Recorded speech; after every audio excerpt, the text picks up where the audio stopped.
2026, if anybody had mentioned 2026 when I was starting my career, it felt like the afterworld where aliens would, possibly be running the world. I remember having to take a test at a major creative agency, a copy test, sometime around 2007. And the brief was, can you paint a picture of life in 2030? And it felt like, it will be aliens. I actually wrote about aliens and robots. Some of that has materialized, but it's just to tell you how far things have advanced. So back to marketing 101. Again, depending on the sectors we sit in or the size of the marketing divide. Let me not even use the word divide. Let me say disciplines, because everything works together to achieve one objective. Some of us may be familiar with these funnels. There are lots of funnels and pyramids, that help us make sense of what we do. I put question marks on top of each, right? But again, working as a classical marketer, when I moved to the client side, getting into fintech, where there's arguably some more pressure on you to show logic and scientific or empirical, approach to your processes and to your results. We had to sort of walk along these kind of funnels. For the earlier part of my career, the funnel on the left, which is brand, is what I was familiar with, from awareness to interest to desire action. This further breaks it down. There was something called the IDA funnel, classically, that we even used to look at in advertising. Getting into fintech, I mean, I've worked with InterSwitch for the past little over 10 years. I further saw a deconstruction of that IDA funnel into this one you see under brand. And then sometime around COVID, when COVID hit, things got interesting. I joked about the fact that, it beats me quite a bit, or I find it interesting, let me put it that way, that a brand guy is delivering a keynote for a growth conversation, right? But I mean, that's the reality of the times we're in. Sometime in 2020, about 11 of us were shepherded onto a growth marketing course at Wharton online. I mean, nobody could travel then. But I remember my organization paid a princely sum of $3,000 per head, right, for a monthly collection of us from brands, digital, growth, which was called product marketing at the time, right? Again, it's instructive to understand how nomenclature has shifted from what we call product marketing when I joined fintech to now growth marketing. There's a view that there are lots of buzzwords and lots of hype around certain things, but again, there is more expectation, more pressure to deliver results, measurable results that are sustainable, very key, and that's what I'll delve into a bit. So we'll come back to these funnels. There is a lesson also on how the way we apply these kind of funnels have evolved, right? But let me go further. I think the point I'll make here is that, and I hope my transitions are moving as I intend them to. There was a time that it was difficult to convince leaders, business leaders and the people that hold the financial strings. When running growth marketing campaigns, there tended to be a very short-term focus, right? It took us years to be able to convince our principals to say, look, for you to drive customer acquisition, there has to be awareness. Awareness is not just a brand thing, right? If I were to run a promo campaign today with the way social media has evolved, with the way the marketing landscape in terms of media channels has evolved, if I'm not spending a decent amount of money judiciously, keyword, on awareness, there's no way people will be aware of the growth campaign, right? Because at a certain time, if I use the organization I work for as an example, at a certain time, your growth campaigns would not be approved except you can show positive payback in 3 months or maximum 6 months, right? This phenomenon led to 8 years ago, my group CMO, who is an executive vice president, and her counterpart in finance, a Briton who was actually appointed by the private equity firm that had majority stakeholding in the company. They were both sent to Wharton 8 years ago, right, to settle the fight, in quotes, around, growth marketing and the payback period of growth campaigns. It took the company sending both of them to go sit in a marketing analytics program in Wharton, right? That's to tell you how interesting these conversations are. But the point I'll make here, I'll just reference one of the holy books that says that how will they hear if there's nobody to preach to them? So that's why I have amended the growth marketing funnel to start with awareness. There's a lot of focus on acquisition. And I think the next few slides will just help us connect the dots on why we need to break down the silos and have a paradigm shift in the way we see, the role of those different disciplines in aggregating, into those objectives.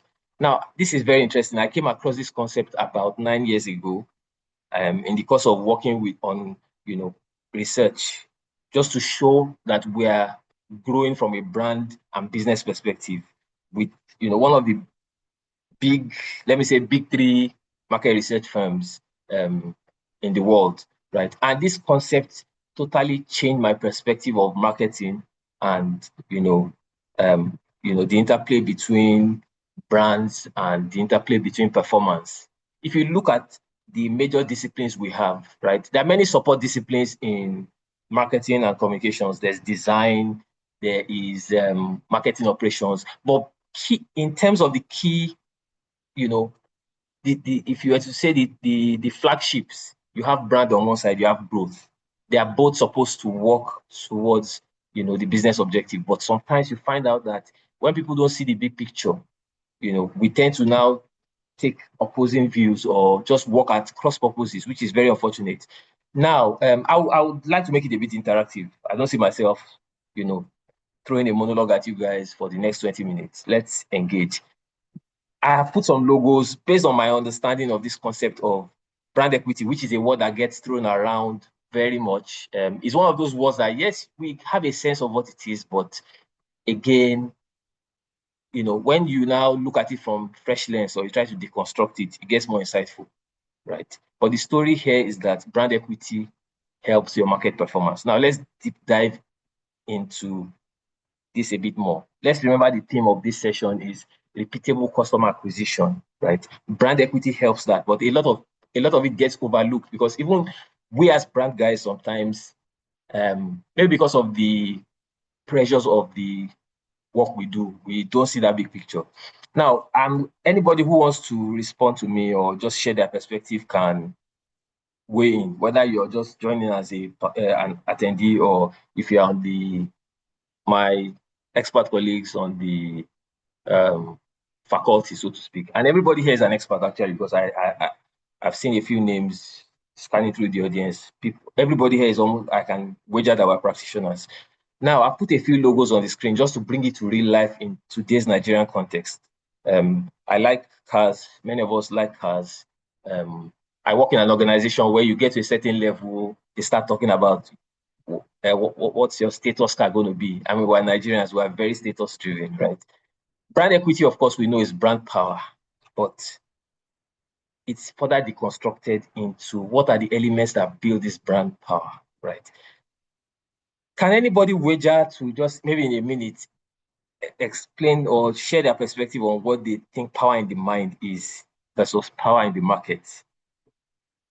The floor is open. Please just unmute and share. I would really love to hear your perspective so I can layer my own thoughts on that. I see Jelly's camera's come on, and as an expert digital marketer, yeah. Hi, Jelly. Yes, nice to meet you, and thanks for the keynote speech in progress. Just really to quickly contribute, I mean, using what you have on the screen as a typical case study, we are in Nigeria, like you said, we associate a huge amount of what we do has to do with the status. And for me, I think it has to do with the perception, what the consumer thinks about the brand, which is why we have seen several times people talking about different automobile brands that sort of like created two different product chain, the sort of economical and the sort of like high end.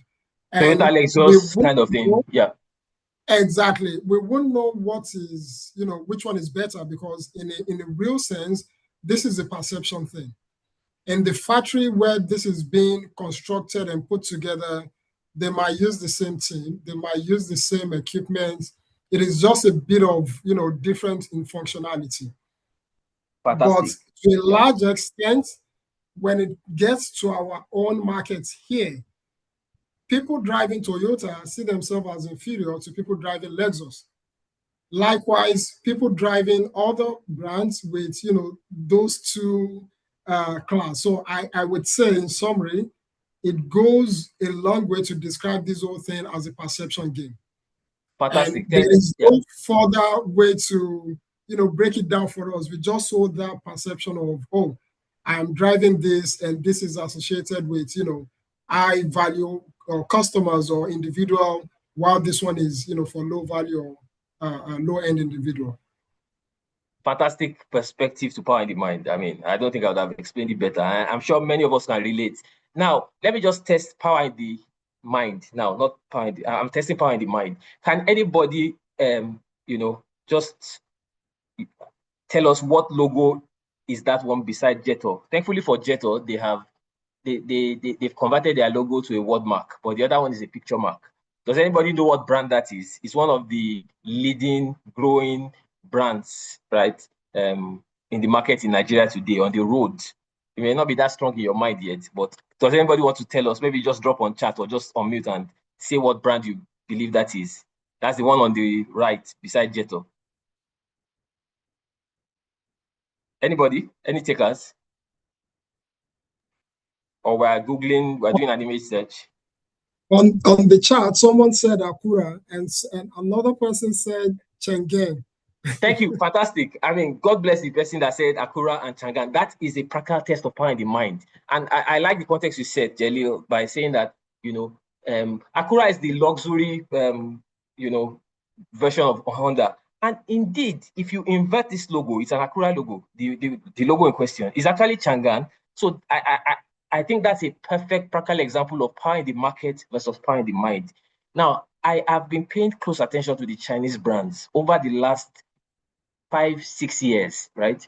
They have built incredible power in the market, and that is actually helping them now build power in the mind because it's an interconnected loop. There's no way you build power in the market that it will not aggregate into power in the mind. From a classic advertising perspective, we've been inundated, the way many of us were socialized, brought up, we've thought about, oh, it's about throwing money at building brands, building power in the mind first, and then sequentially now using that to drive power in the market. It's not necessarily true. And the Asian brands have shown us, the Asian companies, from Huawei to Changan to, Jetor, even the Korean brands first, when you think about Kia, Hyundai, Samsung, they've shown us that there's a way you attack both perspectives. And by building power in the mind, by building power in the market, getting presence, driving acquisition, right?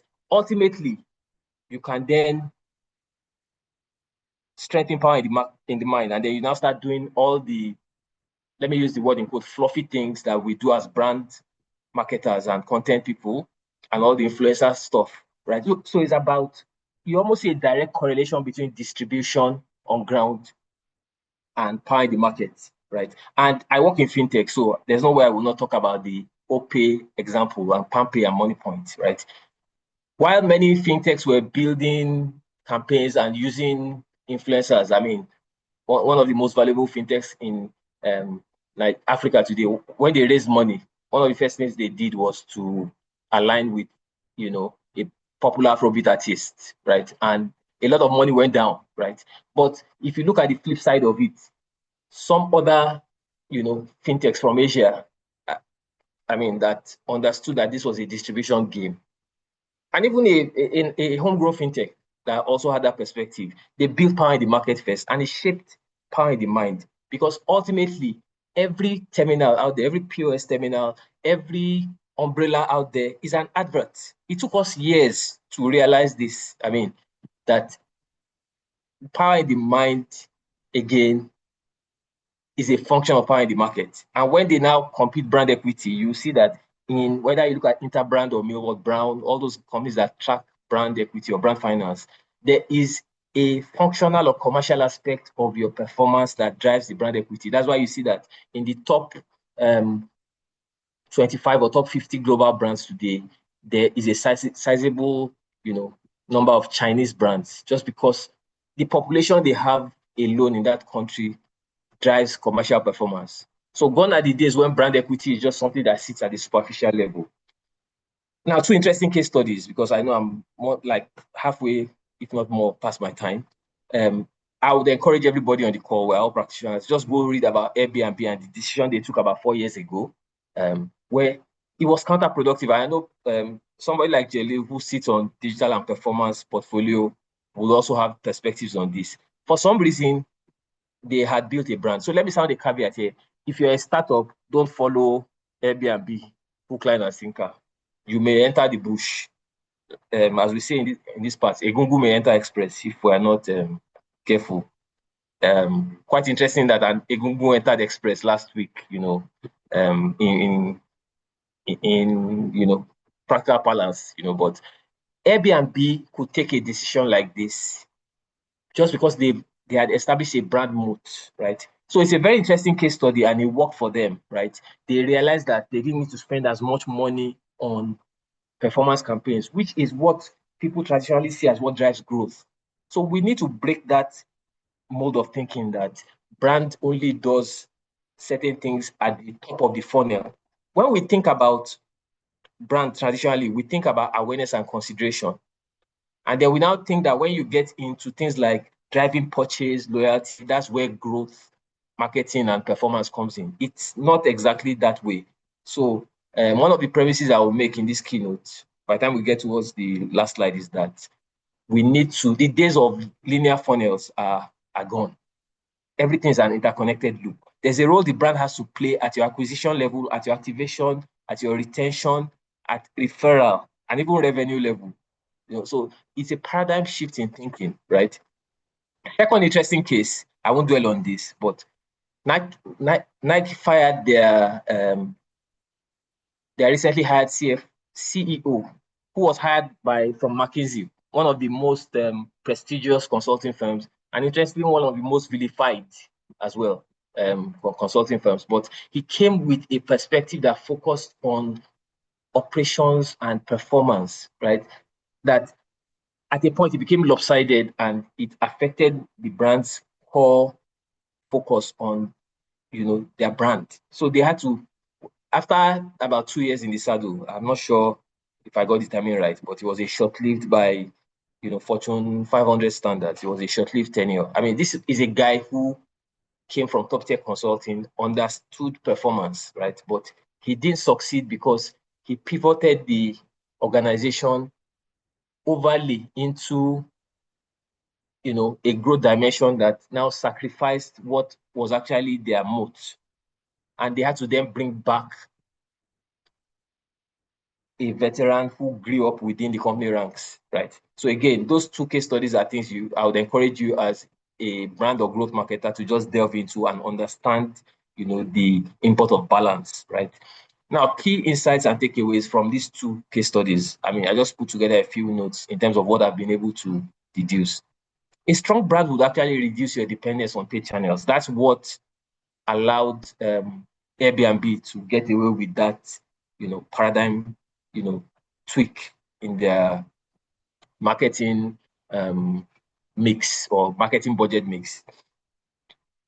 After my CMO and our then CFO came back from Wharton, for the fight to stop or for peace to reign, as we say in this part, the resolution they reached, with the blessing of the CEO of the company was every year marketing budget will be split into two broad parts. Marketing resources, let me not say budget only, because it has to do with how much people you can hire per discipline and all of that. There's this classic quote in Advertising 101 that says that every year half of my advertising budget is wasted. The challenge I have is that I can't tell which half it is. It's usually attributed to Lord Leverhulme, one of the founders of Lever Brothers, but some other people have actually contested that and said it was somebody else who made that claim. But it's a classic quote in marketing to say about tracking ROI. right? So the concession that we reached about 8 years ago in InterSwitch was that every year you apportion X% of your budget or resources to brand and X% to growth, right? It was actually supposed to be, initially it was almost 50-50, but at some point when we went deeper into consumer play and there was a lot of pressure from investors, it became 40 in favor of brand and 60 in favor of growth. But again, now with this thinking, I mean, the evolution in thinking, we're reappraising, that approach. But essentially, the key point is that your brand is your moat, right? And then along that value chain of, growth marketing, it does, confer some advantages if you approach it right, right? What builds trust and longevity is actually, your brand essence, right? And you need both. The brand has a pull effect, and then performance makes your targeting precision, led, and then that creates balance, right? So it's not an either or. That's the summation of the story. It's not a competition between brand and growth. It's more around, how you balance. There is no silver bullet in terms of marketing because I work in fintech. The things that actually cause your customers to fall through the leaky bucket are actually things that are outside your control. So the challenge for us as marketers is to go outside our comfort zone.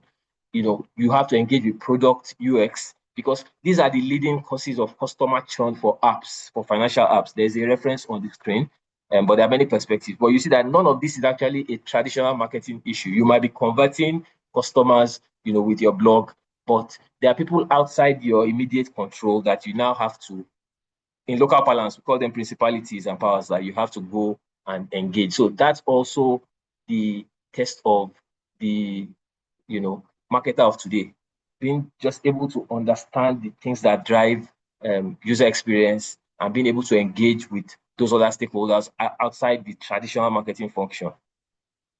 Now, I said that linear funnels are effectively, the days of linear funnels are over, right? So if you just picture the slide I showed, I had the funnels earlier.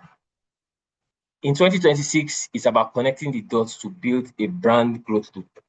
Now, let me just deep dive as I wrap up into what I call this brand growth loop. But let's remember that performance campaigns, what we call performance, digital acquisition campaigns bring people in, but a focus on the brand is what makes them stay, remember, and return, right? Now, deep diving into it, if you look at a traditional marketing organization, not even a traditional marketing organization, in 2026, you tend to have some specialization. I understand that when you're running a startup, and I'm sure there are a number of us who are frustrated by this, let me encourage you that it will get better. Where you are the one-man riot squad from brand and PR and comms to customer value management, trigger marketing, email marketing, you're the one-man riot squad, and your CEO or your leadership can't just understand why you cannot aggregate all these functions. Indeed, they are separate but complementary functions. So, for example, in InterSwitch, I hope you can still hear me. I see that the recording has stopped, but I'm just hoping that I've not lost anybody. Let me pause for a while to confirm. Okay. So, yeah, I'm wrapping up in 5 minutes. But like I said, in a relatively mature marketing organization like the one I work in, I lead brand, PR, and communication. So I'm in the first bucket under brand. What's my role?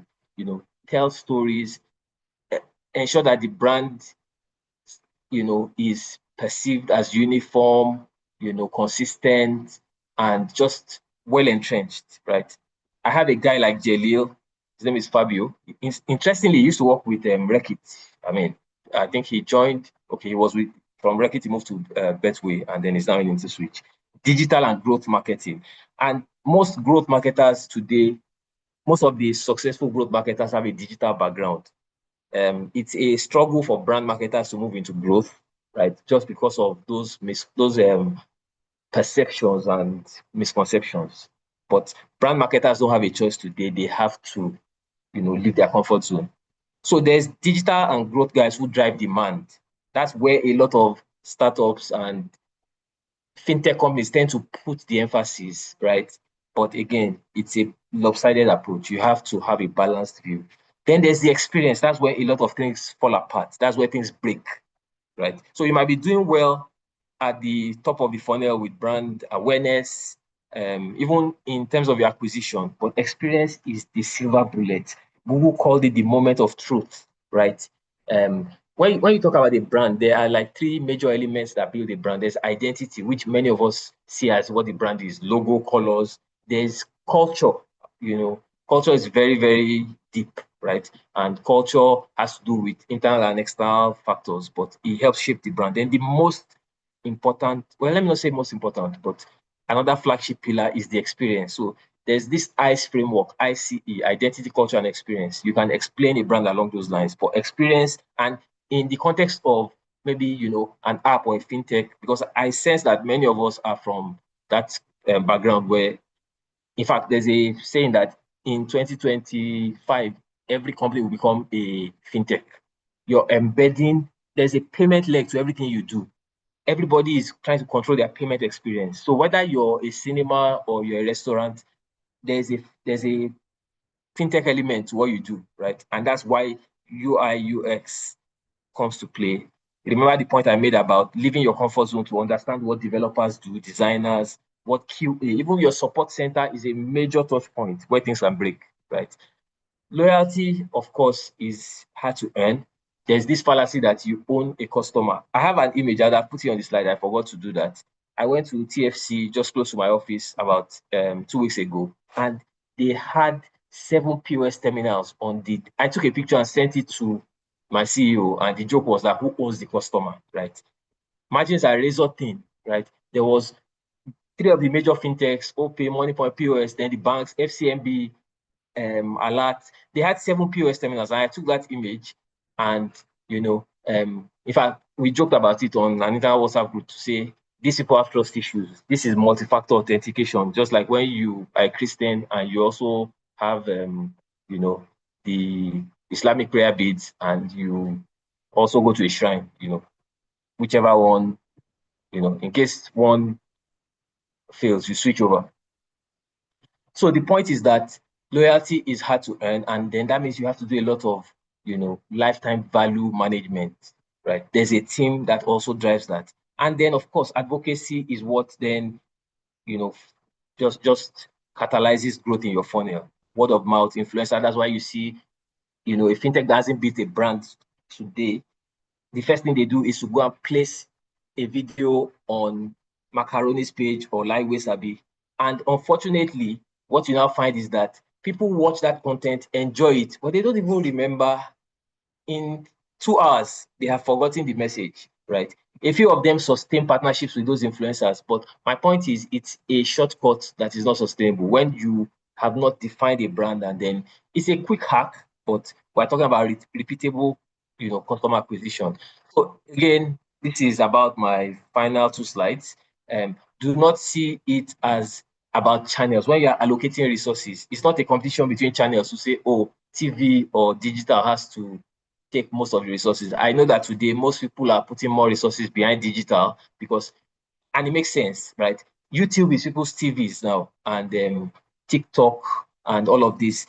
20 years ago, for those of us who are old enough to remember, Gen Zs may not relate.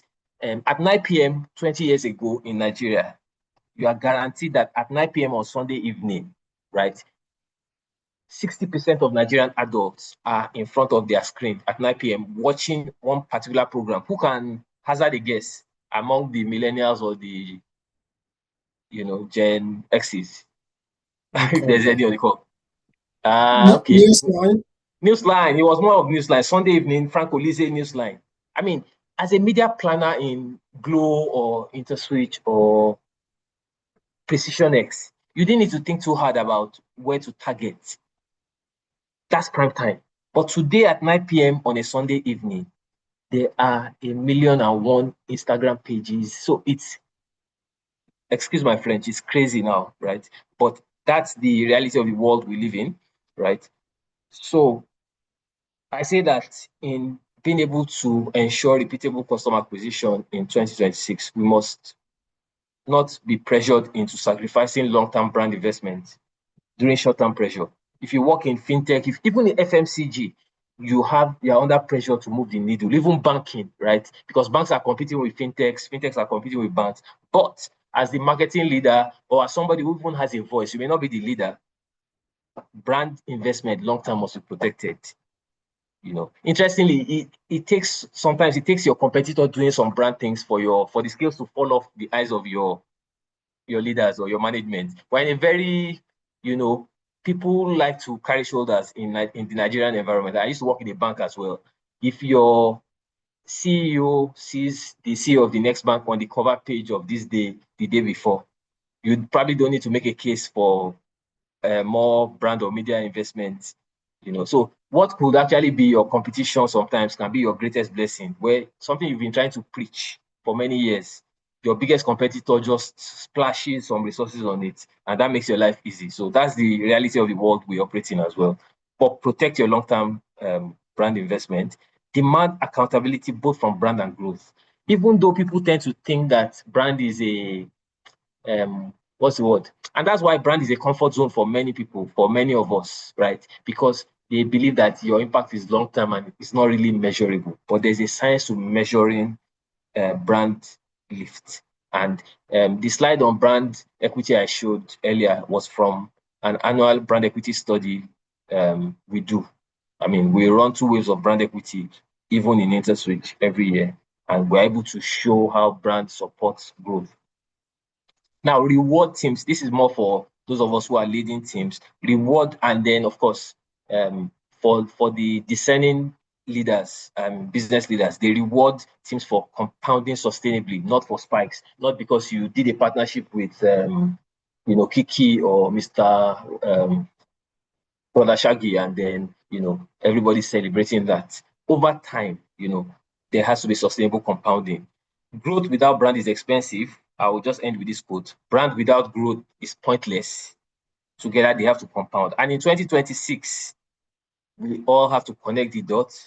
That's that brand group I spoke about. And we have to break silos. It's not about digital or brand or performance or UX. It's about everybody working together, ensuring that our brand metrics are integrated. And then this is what will fit the conversion model.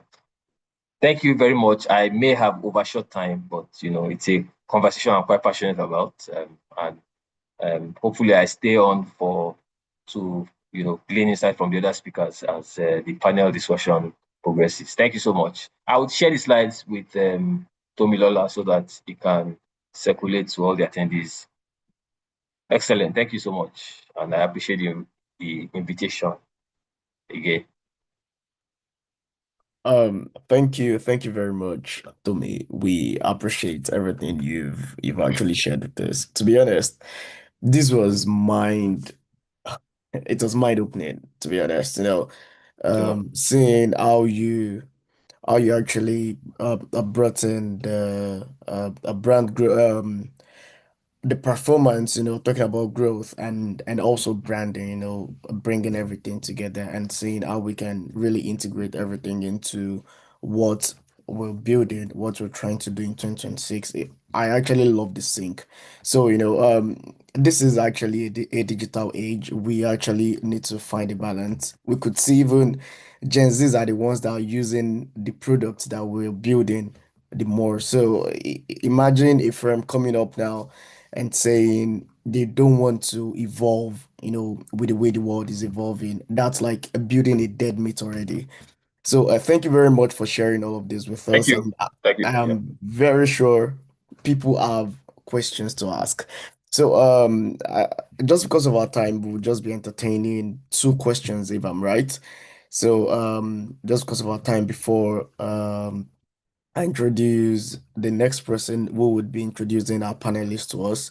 So if you have any question, just 2 questions, you can just raise your hand and I would unmute your mic for you. Okay, so we've got someone, Damilola Odushola. So you can go ahead, Damilola.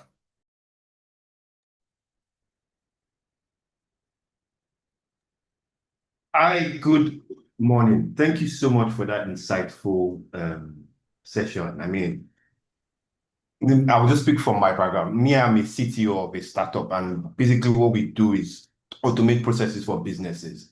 Marketing is one thing that we have struggled with, especially because of our competitors are the likes of Microsoft and thereabouts. One thing we've struggled with is understanding how do you measure if the person that is doing marketing is doing a great job. A real life experience. Last month she spent over $200 doing marketing for us on LinkedIn. But I was like, what does that give to us? My question really is, how do you measure what the marketer is doing? Is it in, I mean, one thing because me, I'm a technical person, I thought maybe it's impressions, it's likes, it's how they engage with the content or how many users they grow. And how do you then funnel that experience or the marketing team itself to actual acquisition? You mentioned that brand awareness is no longer just a traditional thing. It has to also go with growth. How do you then take that awareness to say, okay, this person has done an awareness campaign, but we are not seeing any acquisition as a result of that? And then because we are more of a B2B business, I mean, you mentioned fintech a lot, and most of the fintechs I know, they are mostly targeted towards a B2C experience. How do you then translate this into a B2B kind of space whereby we are basically marketing to the C-level execs of businesses because our business or our projects usually changes the behavior of the entire company? That's my question. Interestingly, this question is another masterclass on its own in terms of measuring marketing effectiveness. But I will also, just before I proceed in answering the questions, I think the panel discussion has effectively started. I mean, this is like a prelude to it, but I would like to invite the other experts on the call to weigh in if they have perspectives. I sympathize with your growth marketer or your marketing person, and it's back to the point I made about, in most organizations who are early stage, I don't envy the marketing person. In fact, I would not probably start my career today in a it's no disrespect and I mean, this is not personal. I just mean that there's a lot of pressure on one person who doesn't probably even have, a lot of experience, right? So, and it's a jungle with digital these days. Putting hard end. I can imagine the opportunity cost of that $200 that you use for a LinkedIn campaign that probably didn't seem to convert, right? So, sorry. The point is that you have to take a long-term view, right? Whether you are B2B or B2C, B2C tends to be more resource intensive, but you as the business leader have to step back a bit and really determine what your short, medium, and long-term objectives are.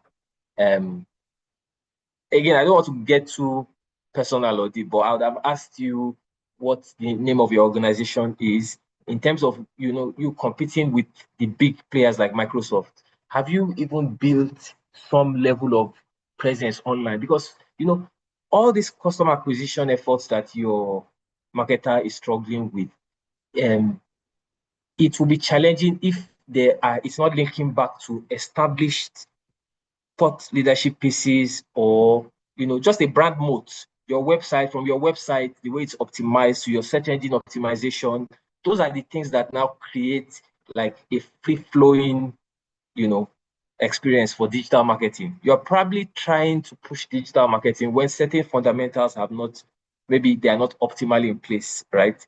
Again, I don't want to take too much time, but I'm happy to even engage outside this conversation.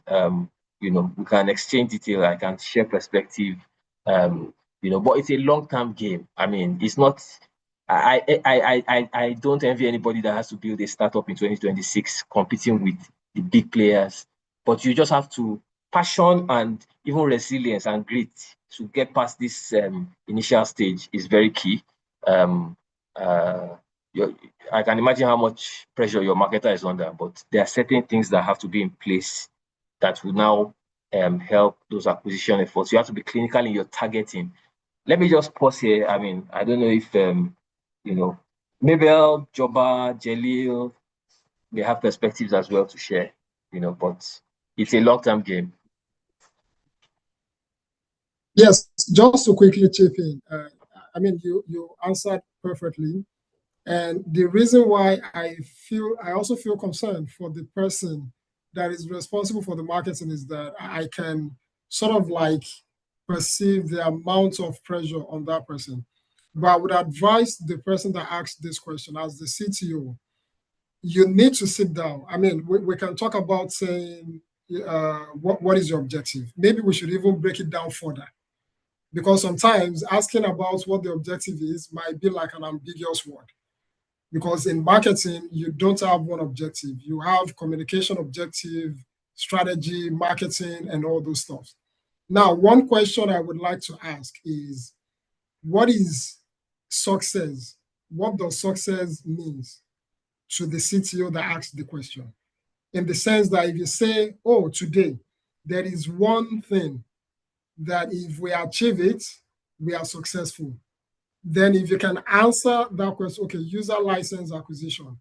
Now, you knowing this is one key success metric that you're looking out for, you now need to understand what is the journey. Maybe before even throwing money out there, understand what your consumer journey is.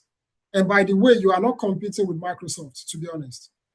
Not all the time we talk about competition in terms of, oh, they are doing the same thing that I'm doing.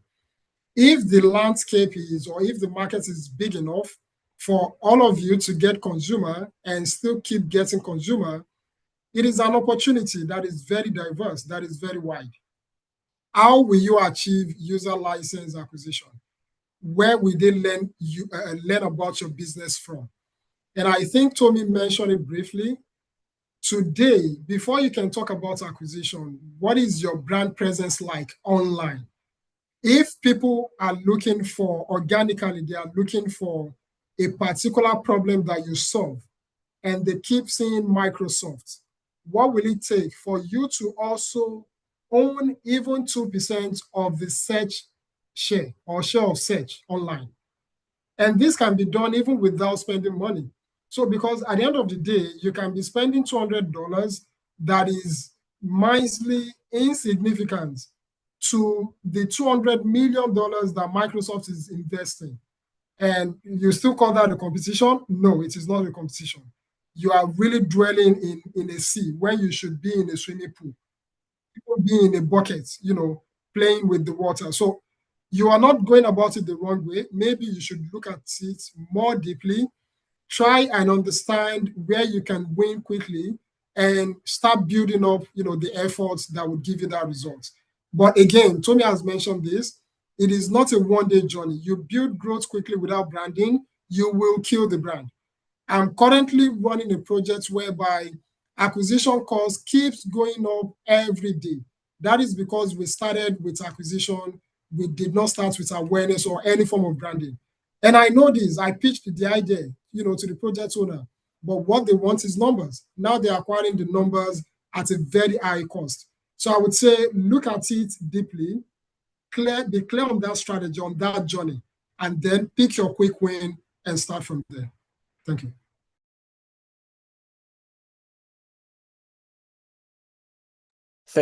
Thank you very much.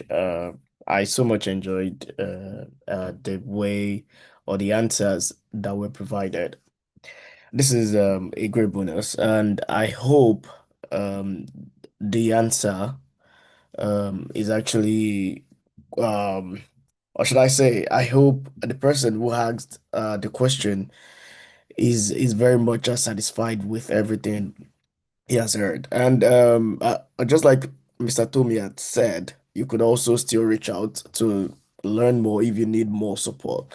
So going to the second person, which is Ogari, please can you ask your question now?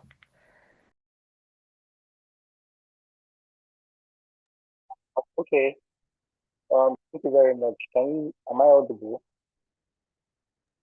Sorry, you're quite audible. If you're using let's say some hands-free or Bluetooth, can you please Okay. disconnect it?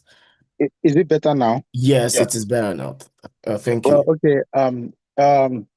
Thank you very much. And I think the first speaker has answered some of the question, but I work in a separate industry. I work in the iGaming section industry, and we already have a very big and bloated industry in terms of marketing. And my company is quite small, but even when I worked for the one of the big guys, the constant issue is really the kind of spend and the kind of results we are getting. It's always when you mention brand, like building the brand in the minds of people, it takes a long time. Now, how do we navigate the politics, the internal politics behind it? How do you convince the CEO or the owner of the company that these things take time?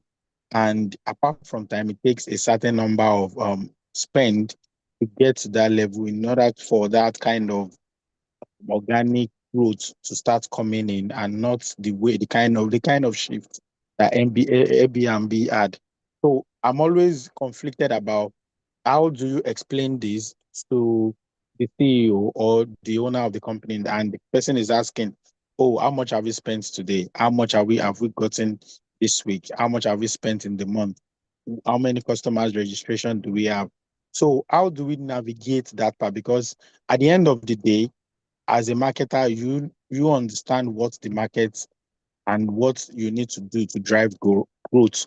And sometimes you don't control some of us the kind of results you get, but you still need to explain, or you still need to how do you now navigate the internal politics surrounding that um within the company in order for them to know that you are doing the best you can, and you would need probably more budget or more time to get to the level where the company wants. Yeah, thanks, Ray. If I could just quickly give my own take on it.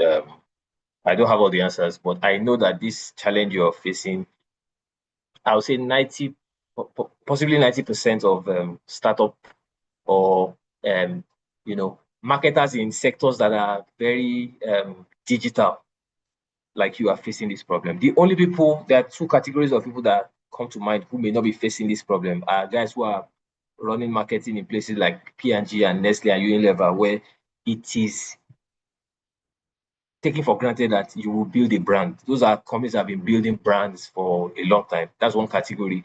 Or if you're blessed with a CEO or co-founders that for some reason, maybe they've been exposed, maybe they've gone for a course and they understand why you have to, have a solid, brand base, right? But if you're not blessed enough to be in those two categories, you will struggle with this, right? A take I have would be you have to speak with data and case studies. In fact, sometimes you have to torture the data to show what you're trying to achieve. Because let's be honest, you talk about politics, it happens everywhere. They say the data doesn't lie, but in 2026, smart people who want to drive their objective know how to torture the data. And this is not about being unethical. It can just be about downplaying the things that do not point towards the kind of objective you want to achieve, but looking for the case studies that support what you want to achieve. But if you're speaking to a CEO who is objective, he won't be convinced if he doesn't see the light naturally in like the CEOs in the other category I've spoken about. You have to, show data. I mean, and it has to also do with how much of a voice marketing has in the, let me say, C-suite. Because whether it's a big company or small company, there's a C-suite, right? What made a lot of our conversations easy, I'll be very blunt with you in InterSwitch, is first, our CEO over time has become very market centric. We joke that he likes stature. He just doesn't want to be overshadowed. I mean, in a good way. So he tends to believe that yes, marketing is bringing value, even from the brand perspective. But the other reason why I didn't have to speak too much English, because I'm not as close to the C-suite as she is that she had credibility as a marketer, which again is more of I think we're just fortunate. So I do appreciate the challenge you're going through. Um, you know, but I wanted to even get some context. When you say iGaming and you say the spending is bloated, in quote, are you talking about globally or locally? Are you working for a global iGaming company? Again, it's not a space I'm too familiar with, but just to get some context, iGaming in Nigeria, is it that big yet? My sense is that perhaps maybe you work for a company that operates, and again, digital makes it borderless, but is your company a local company, or does the scope extend internationally? You can go ahead and respond. Okay, I think maybe you need somebody to give him rights to speak.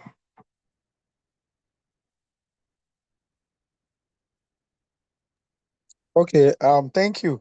So, the company it's a global brand, Okay, but I think franchised in Nigeria at the right, right, moment. right. And so when I mean bloated, we are talking about we are competing with companies that have Burna Boy, companies that have Davido as their brand Okay, ambassador, okay, okay. Yeah. and yeah, so you're talking about companies that have London, Greeks, and Europeans financial backing. So it Mm, makes it quite yeah. difficult, and the industry itself is quite small, and it's not as old as every other like fintech banking and all that. I think it's less than 10, 15 years now. So Okay. it, Yeah. and the assumption of most people, most if you're trying to, as a marketer, if you're trying to build your brand or whatever it is, so you have to compete with other people. So I think someone was even mentioning that you are competing with brands, OOH spaces, with companies that can afford to Yeah. share 5 million naira for a specific space monthly. So you are Five trying to million, compete five with them. million won't get you any decent billboard in Lagos today. No, no, no. Five. Like I'm No, just, I'm yeah, even saying that but if you think 5 million is big spend, to play in yes, outdoor for people to see you in Lagos today, your monthly budget will not be less than 30 million naira. The yeah, cheapest major exactly. billboard is 10 million. So I understand what you mean. And Jalil said something instructive. You may not even be competing with who you are competing with because they don't even. See, this is the time to be blunt with your CEO. I will encourage, maybe if this is one of the things you get done this quarter, find a small budget and do a deep stick market research from a credible research firm. Mm. Let them test your there's what they call uh, let them even test your presence in the market in terms of consumer recall, simple top of mind awareness or recall test. You'll be shocked at what the findings are. You may think that people know your brand or your company, in that, because the research firm will be able to target who your audiences are. They would use screener questions to ensure that they are talking to people who are playing in that space. Do a small, brand equity study and let the results speak to your CEO. Sometimes they need to be confronted out of their lethargy or their assumptions with hard facts. That may be what will speak for you from an independent party, not from you, right? That's why people use McKinsey in 2025 and 2026 at huge cost. It's not that McKinsey will come and tell them anything new, but sometimes in the boardroom, you just need the story to be told by somebody who is independent and credible because they've seen you finish. In quotes, a prophet is not without honor, but in his hometown. It's a major challenge marketer space as well. So um, I'm happy to get perspective from the other experts on the call, but you know that's Thank you yeah, very much, yeah. Mr. Tomi. So, because of our time, so we would need to move on to the next session, right? So, thank you very much for your session, for the insight. Just like I said, it was mind shifting. We appreciate you. We honor you. Thank you very much for joining Thank us you. today. It's time well spent for me. I mean, I don't regret even canceling some things this Saturday morning to do this. Thank you. Right. Yeah. Thank you very much. And I hope everybody, I'm not just the only one learning, I've had like a full page now full of a wisdom shared by Mr. Jalil and Mr. Tomi. So without further ado, I would like to introduce the next person who would be ushering us into our next session, which is the panel session, right? So I have with me Mr. Munyoluwa Akeremi. So he um oh my God. He's actually the executive planning and strategy at Media Retro MD. So, Mr. Moyoliwa will be taking us through the panel session. Thank you very much for joining us, Mr. Moyoliwa. Thank you. Thank you for having me.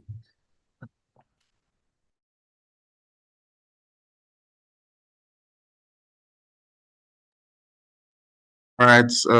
Thank you, everyone. I think Tomi's session was quite insightful. So as earlier mentioned, I'll be ushering us into the panel session, and I have 4 very interesting personnel that would be present for the panel session. First of all, we have Jalil Adidoyin. Jalil, I don't know if you remember, but we actually know each other. You probably do not remember me, but we come to your office a lot for Rekit. So Jalil Adidoyin is the digital marketing manager for Rekit Sub-Saharan Africa, with over a decade of experience across FMCG, media, and tech. He leads digital strategy and execution for global brands, including Dettol, Durex, and Gaviscon, integrating creativity, data, and cultural insights to deliver measurable impact across digital platforms.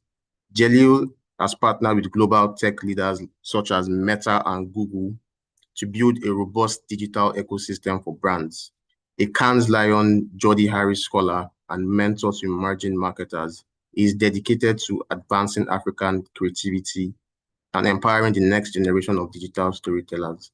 It's a pleasure to have you, Jalil. Welcome. Thank you. So good to be here. Thank you. So next we have Mabel Adeteye. She's the head of brands and marketing comms at Wema Bank and an official member of the Forbes Communication Council. With 15 years of experience, she's a seasoned expert in brand communication, strategic communication, and public relations. Mabel has led high-profile initiatives spanning corporate restructuring, product launches, market rollouts, crisis communication, CSR, and sustainability for both local and international brands. Accredited by CIPR UK, NIPR, CIM, and a certified advanced branding expert, she combines deep knowledge with practical expertise to help organizations navigate complex communication landscape and create lasting brand impact. Pleasure to have you, Mabel. So next we have Joba Ojelabi. He's the Chief Marketing Officer at Flash Change Limited and is seasoned marketing communications professional with experience across fintech, healthcare, and real estate. He specializes in integrated marketing strategies that elevate brand presence, enhance customer engagement, and drive measurable business growth. At Flash Change, he has led multiple product launches and campaigns that expanded the consumer base and strengthened business performance. An alumnus of Lagos Business School, Pan Atlantic University, and Orange Academy, Lagos, Jesu Joba is a certified digital marketer and serves as communications lead at Agbo, mentoring over 400 aspiring copywriters and blending creativity with commercial insights. Welcome, Joba. And lastly, my very good friend, Tomilola Mustafa, is Chief Growth Officer at PrecisionX, a seasoned data-driven professional. He specializes in branding, campaign development, product marketing, and event marketing, delivering measurable business growth through insight-led strategies and high-impact executions. Beyond the agency work, Tomilola contributes to the Africa Retail Academy at the Lagos Business School and is a fellow at Mass Challenge Switzerland, supporting high-impact startups. A recipient of the Global Social Entrepreneur Award and finalist in the Schindler's Electric's Go Green MENA competition, he holds certifications in consumer neuroscience, neuromarketing, product marketing, and professional ethics, blending data, storytelling, and strategy to drive results. Pleasure to have you, Tomi.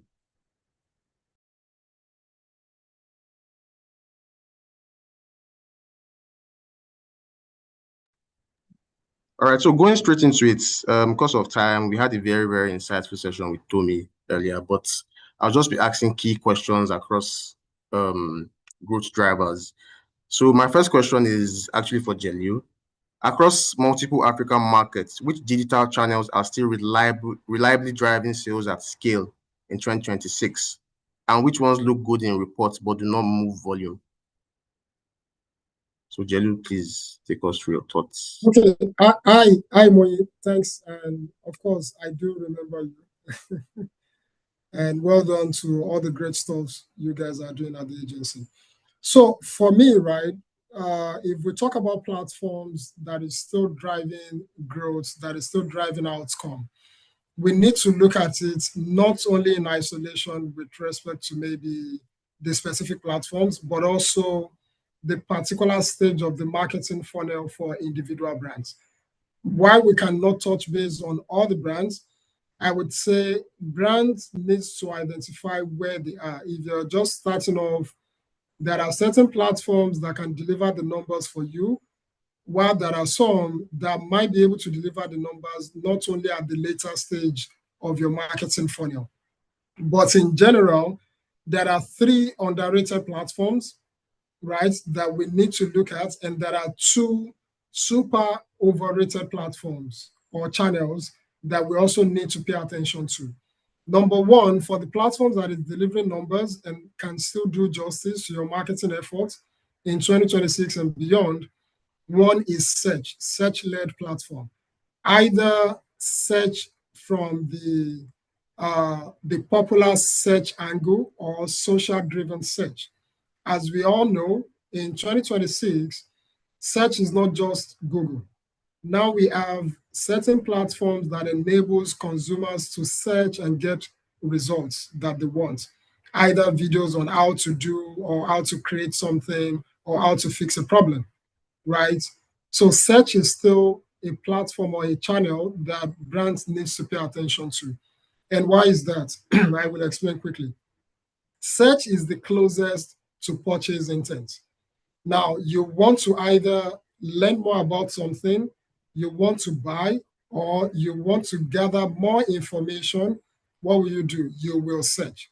Now, when you are searching, you are narrowing down your interest, you're narrowing down your attention to the most relevant outcome. So if a brand can study or if a brand can review their positioning in the market and see where they belong in the search, share of search, and see how they can really set actionable goals to ensure that they get, more attention from search. This goes, for small businesses or even large corporation. So search is number one. Number two, paid social. Now, social in general is so much fragmented due to the fact that there is a very minimal barrier for entry. Like you can literally create content and publish within 1 minute. I mean, compared to 10 years ago, 15 years ago, or even 20 years ago, when there were fewer social platforms or even the infrastructure to create the content. But now the barrier to entry is very minimal. So because of that, instead of looking at the overall paid social landscape, we need to specifically talk about paid social. Now, when the paid social is also driven or supported by commerce focus, right? Like you're running a campaign and you have an intention of driving your traffic to a social to a platform where they can buy or where they can fulfill the end goal of your objective, that makes it worthy. And also when you're looking at paid social, we're also talking about certain form of interest layering, behavioral understanding to ensure that you're not talking to the mass market on social, but the specific audience that really interests your brand. And the last one, which is very underrated, is CRM. CRM is your own data. CRM is what you've gotten. They are sort of like either your customers, your potential customers, or people that have shown interest in the past. And CRM does not have to be 10 million, 1 million, 100,000. Even if you have 10, 10 consumers or 10 inquiries and you have their details, you can kickstart your CRM journey from there. Now, CRM helps you to understand better what they want. If you can tweak your services, if you can, improvise on your products, your pricing and everything, or even in terms of what really interests them overall. So CRM is another channel that brands need to pay attention to overall. Now, when we talk about channels that is really not, impacting businesses, especially when it is not done right, one is social media for the sake of getting engagement. And I think the keynote speaker told me mentioned something in terms of you post the content, maybe an influencer content, and in 2 hours after watching it, you will have forgotten what the key message is, especially in most cases, right? So because of that, when a brand is focusing so much on engagement, when a brand is focusing so much on numbers, it is almost like you're looking at the vanity metric. So it is very important to look at social media holistically in a way that adds, more to your growth journey, not just to mark presence. Again, like I said, the reason why is because the barrier to entry is very minimal. Anybody can create content. There are faceless content whereby you don't even show your face. There are AI content whereby you don't even write the script. You don't own the voiceover, you don't own the image rights. And everybody is fighting for attention in that, space. And the second one is influencer. Influencer can break a business, and influencer can help a business. When you're thinking of influencer and you're thinking of just, virality, you would go viral on Monday, and by Tuesday, nobody will remember anything about the brand. So to summarize, I would say when we're looking at channels, when we're looking at platforms, we need to look at it from the context of the position, the marketing funnel of each of these individual brands, which is an assignment that brand owners can answer on their own. If you're chasing conversion, pay attention to where you can get the numbers quickly. If you're chasing awareness, pay attention to where you can get a decent amount of awareness, and also you'll be able to, some sort of like numbers to that awareness, maybe awareness lift, maybe recall, and so on. I hope that answers the question.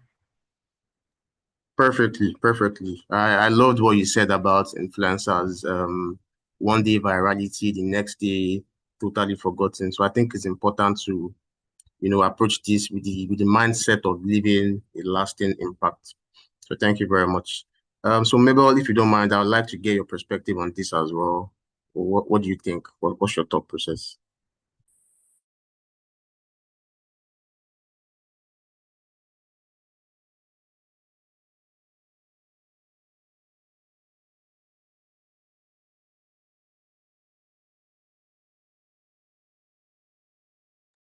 Sorry, I can see that you are speaking, but you are still muted. Can you kindly unmute?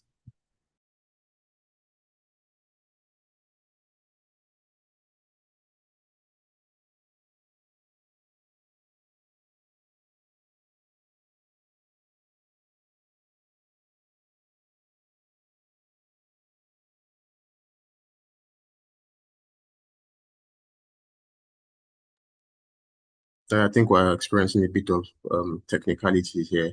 So while we wait for Mabel, I'll just go straight into the next question. This is actually for Jisu Joba Odelabi. So you work in an industry where trust is non-negotiable.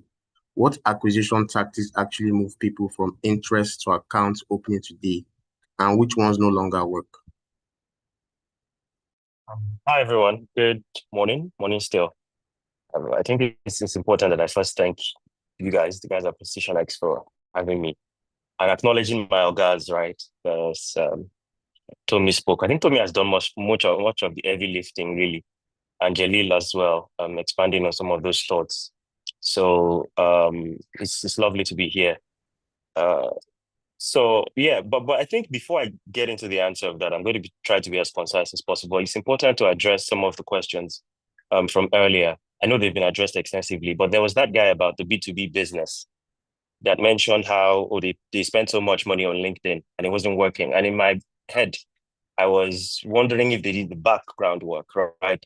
But so there's this joke. Salespeople don't like to hear it, but I like to say that sales is a marketing strategy, right?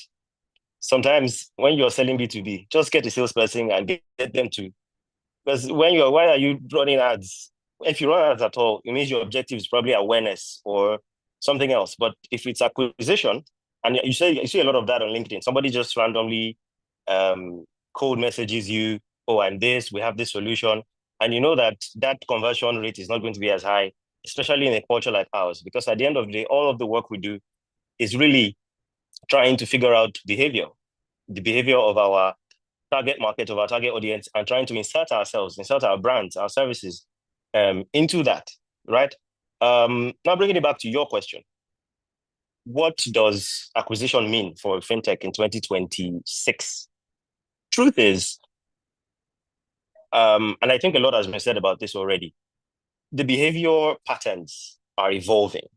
I was reading a TikTok report just, I think, earlier in the week or last week, and it showed you how, in fact, ads are beginning to annoy people. If you are seeing your ads, they might get pissed.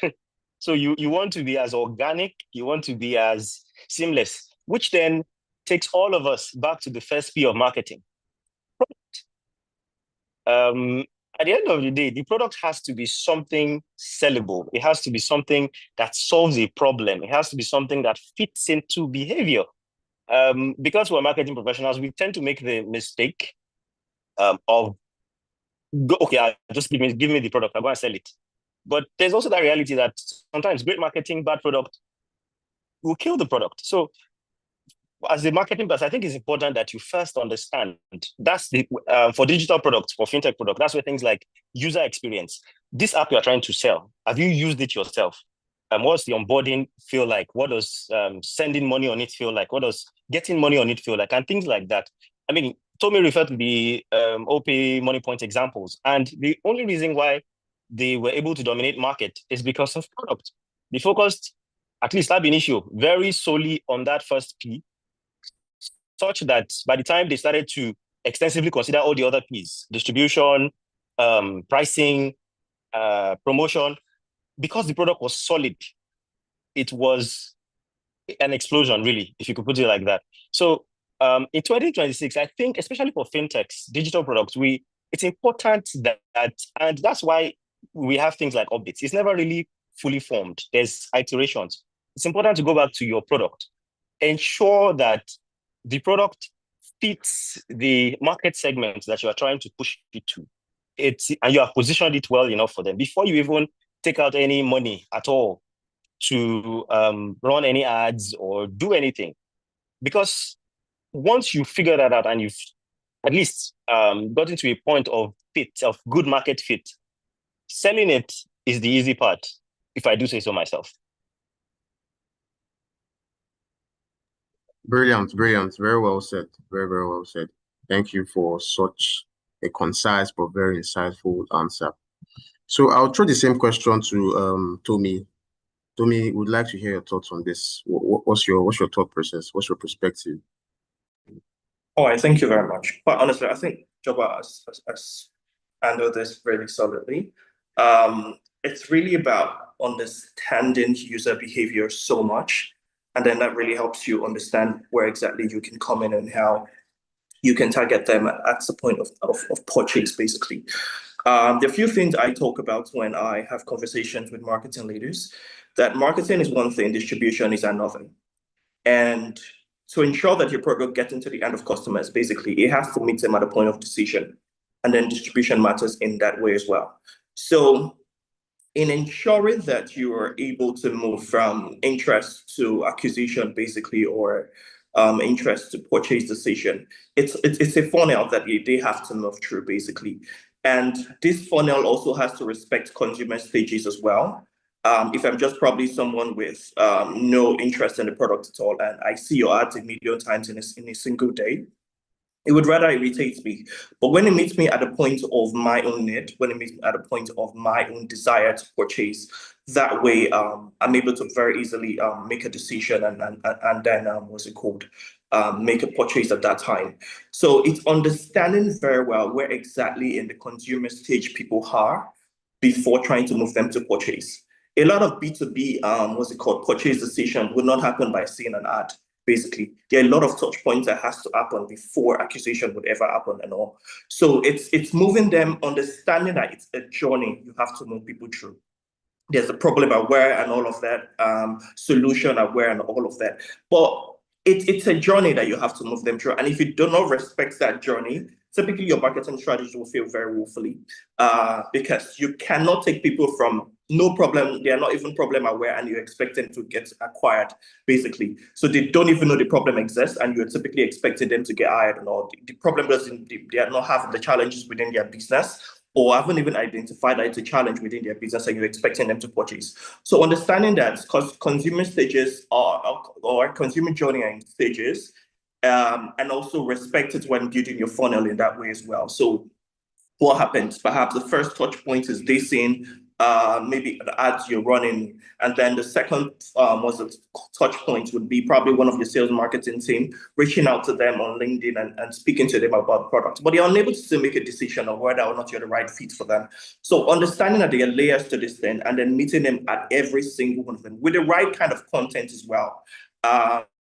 It also matters. Perhaps they need some educational content. They want to do their personal research and go on social search as well. Do you exist there and all? So we focus too heavily on trying to make ads work, and we invest so much in trying to make customer acquisition work for us and all of that, but we do not respect consumer stages and the journey as well it takes for them to get to the point of purchase. So the kind of content that you put out will be relevant past stages. The touch point is also very relevant as well. And also ensuring that you meet them at the point of decision as well, where they are already experiencing the problem, and then they become what's it called, NQLs as well. Thank you. Thank you very much, Tommy. I think, yeah, most brands actually struggle these days because they don't actually follow the consumer journey. It's just a nuisance at this point. But yeah, thank you for your insightful thoughts. So my next question is for Mabel, actually. I don't know if she's able to speak now. Yes, I can. I needed the host to unmute me earlier. I wasn't able to do that on my end. I think maybe based on the settings. Okay, thank you. The question is, looking at the recent digital trends, which content types are actually driving consumer action today? Which ones are getting views but not moving revenue? So here we're talking about views and we're talking about revenue.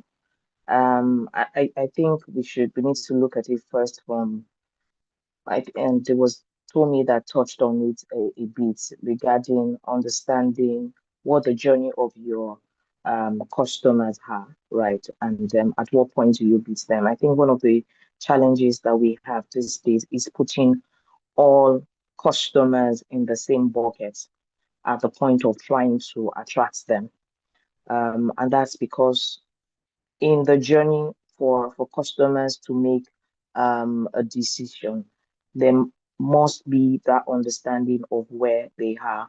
There are times that I need to first understand what product or what brand it is before I move into acquisition. And majority of the things that we see out there, I mean, you look at some content and you ask yourself, what exactly is this message? Exactly is the message in this content? There are times that the content speaks to just you educating me on what your product is, or what your brand is, or what your service is.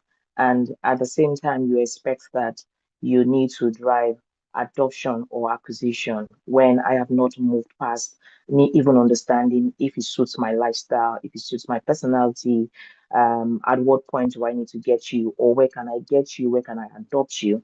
And you see all of that fighting for the attention in one same content, and you ask yourself, what exactly am I supposed to pick out of here?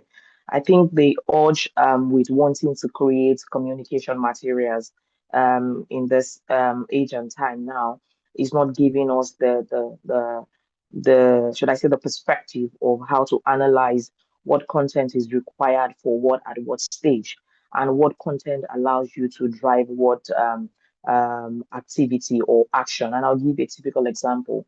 If you're a new brand and your target market is affluent.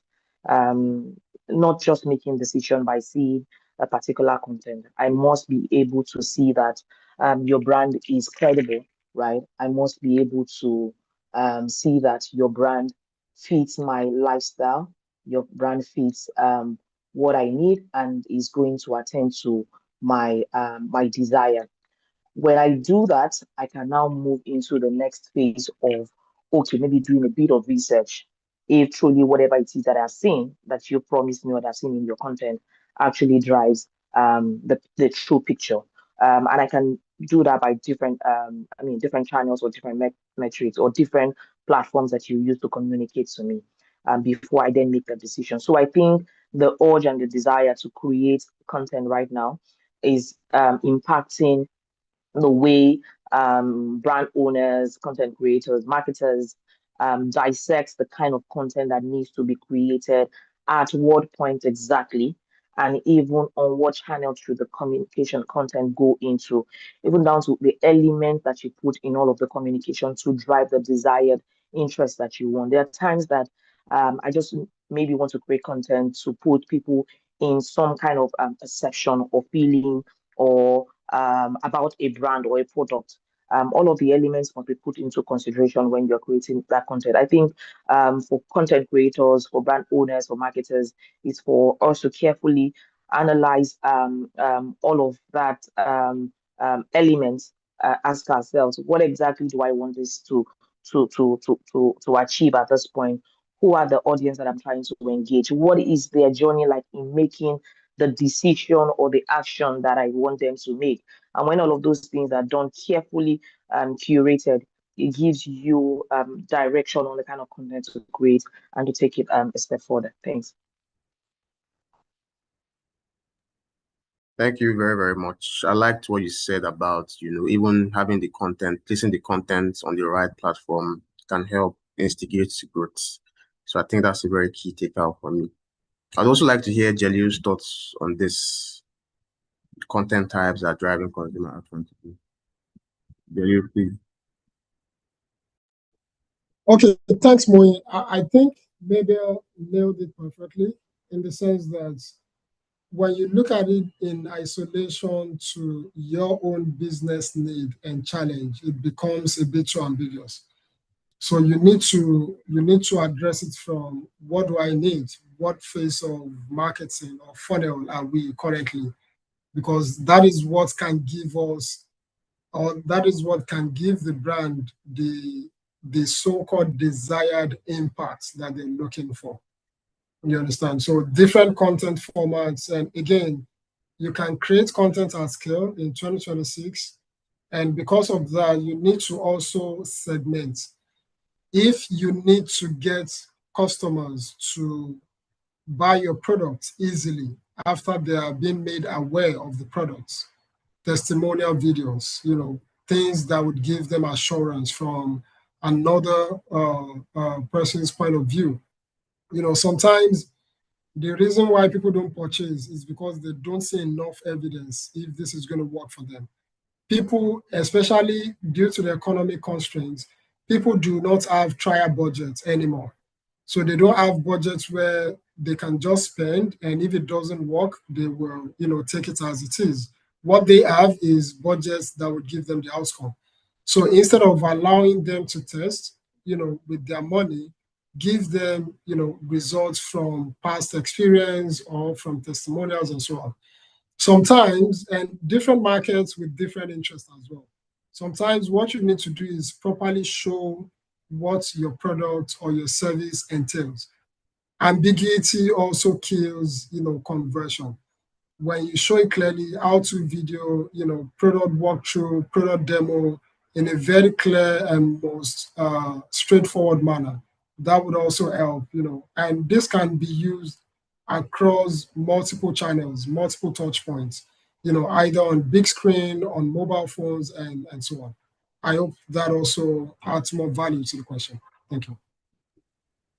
Yeah, so before I move to the next question, I actually have a personal question I would like to ask you, Jeliu, and it's, how can testimonial content be more organic? Because for me, when I see most testimonial content online, I think, oh, it's just a nano influencer endorsement. So like, how can brands get it right with testimonial content?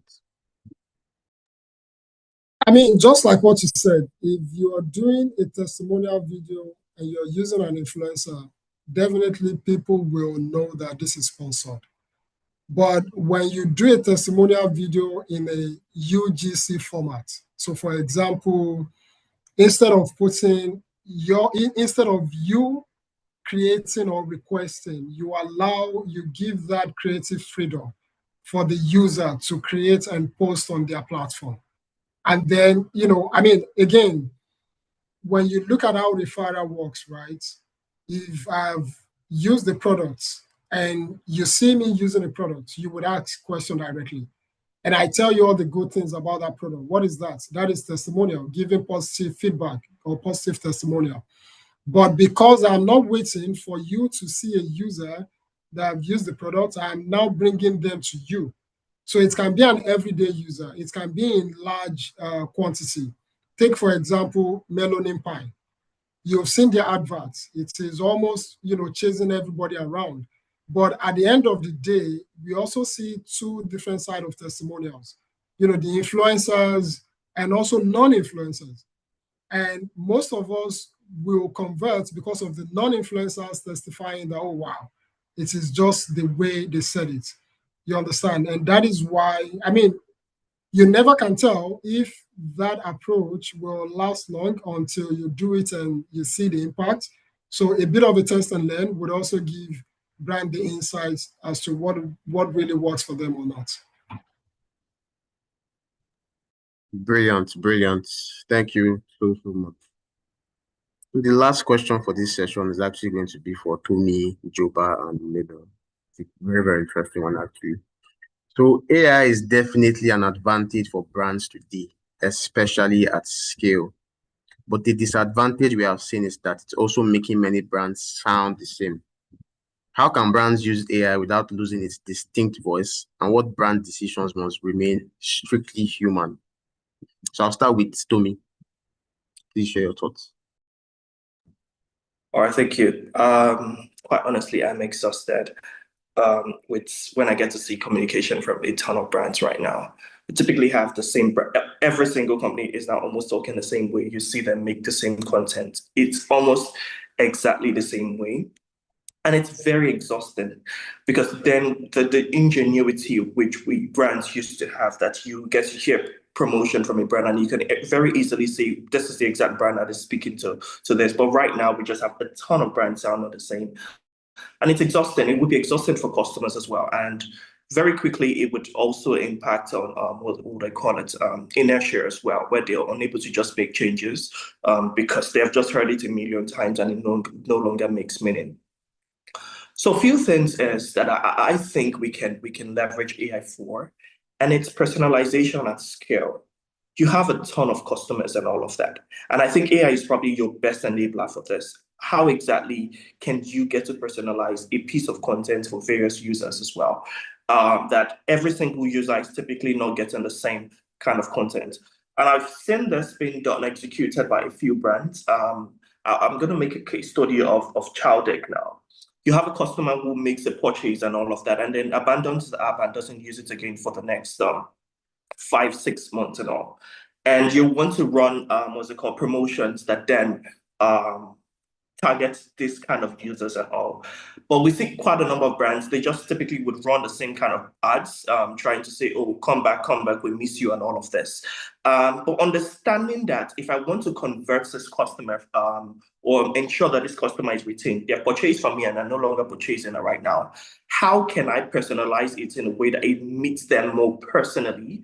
How can I draft this content in a way, perhaps you're using email marketing or what would I call it, and in-app promotions as well, or pop-up ads and all of that. So how exactly can you personalize this kind of content in a way that it speaks to that exact kind of customer or that we haven't seen in 6 months, and these are the top, what I call it, restaurants around you that you should probably check out and all of that. So that way it moves beyond you speaking to 1,000 people at the same time, or 2,000 or 3,000 people, to me speaking to you personally. And that way I can very easily convince you to make it a purchase and all of that. So I think that's one area that I see that brands can more intentionally use AI for. It's personalization. Be heavy on using AI for personalization. That way you are able to generate a ton of content for different kind of users. And that way it doesn't get exhausting for your content team to write and all of that. Areas that I think should remain a bit more authentic for brands would be your positioning. Should be more authentic.